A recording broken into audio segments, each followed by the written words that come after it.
విశ్వాసం అంటే అది ఒక పోరాటం. విశ్వాసం అంటే అదొక యుద్ధ భూమిలో నడవటం. జార్జ్ ముల్లర్ అని ఒక విశ్వాస యోధుడు ఉన్నాడు. ఆయన గురించి ఒక పుస్తకం రాశారు.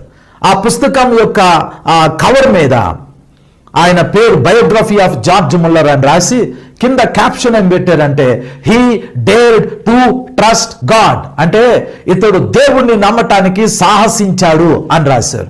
విశ్వాసం అంటే అదొక సాహసం, అదొక గొప్ప సాహసం.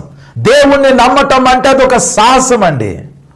2 కిడ్నీలు ఫెయిల్ అయిపోయినాయి, 2 లంగ్స్ ఫెయిల్ అయిపోయినాయి, హార్ట్ ఫెయిల్ అయిపోయింది, లివర్ ఫెయిల్ అయిపోయింది, బాడీలో ఉన్న అవయవాలన్నీ పనిచేయట్లా, ఐసీయూలో పెట్టారు.